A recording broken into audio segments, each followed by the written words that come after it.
Hi hello ನಮಸ್ಕಾರ ವೀಕ್ಷಕರೇ. ಇವತ್ತು ನಿಮಗೆ ಒಂದು ವಾಟ್ಸಪ್ನಲ್ಲಿ ಒಂದು ಟ್ರಿಕ್ ಹೇಳ್ಕೊಡ್ತೀನಿ ನೋಡಿ.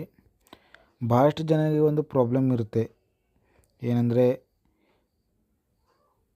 ಈ ಬ್ಲೂ ಟಿಕ್ ಕಾಣಬಾರ್ದಂತ. ಇವು ಕಾಣ್ತಿದೆಯಲ್ಲ, ಇವು ಬ್ಲೂ ಟಿಕ್ಗಳು ಯಾರು ನೋಡಿದಾರೋ ಇಲ್ಲೋ ಅಂತ ಕಾಣಬಾರ್ದಂತ ಇರುತ್ತೆ.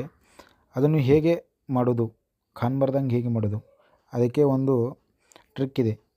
ಮೊದಲಿಗೆ ನೀವು ವಾಟ್ಸಪ್ ಓಪನ್ ಮಾಡಿ.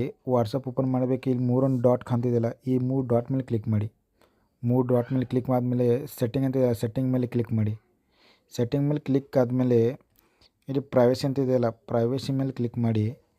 ಪ್ರೈವಸಿ ಕ್ಲಿಕ್ ಮಾಡಾದಮೇಲೆ ಇಲ್ಲಿ ಕಾಣ್ತಿದೆಯಲ್ಲ ರೀಡೆಕ್, ಇದು ಈ ಒಂದು ಆಪ್ಷನ್ ಕಾಣ್ತಿದೆ. ರೀಡೇ ರಿಸೆಪ್ಟ್ಸ್ ಅಂತ ಒಂದು ಆಪ್ಷನ್ ಇದೆಯಲ್ಲ, ಅದೇನು ಸ್ಪೆಲ್ಲಿಂಗ್ ಬರ್ತಾಯಿಲ್ಲ. ಇದು ಆನ್ ಇದ್ದರೆ ಆಫ್ ಮಾಡಿ. ಇಷ್ಟು ಮಾಡಿದರೆ ಆಯಿತು. ಆಫ್ ಮಾಡಿದರ ಮೇಲೆ ನಿಮ್ಮ ಪ್ರಾಬ್ಲಮ್ ಸಾಲ್ವ್ ಆಗುತ್ತೆ. ಮತ್ತು ಇಂಥ ವಿಡಿಯೋಗಳಿಗಾಗಿ ನನ್ನ ಚಾನಲನ್ನು ಸಬ್ಸ್ಕ್ರೈಬ್ ಮಾಡಿ. ಭೇಟಿಯಾಗೋಣ ಮತ್ತೊಂದು ವಿಡಿಯೋದಲ್ಲಿ. ಧನ್ಯವಾದಗಳು.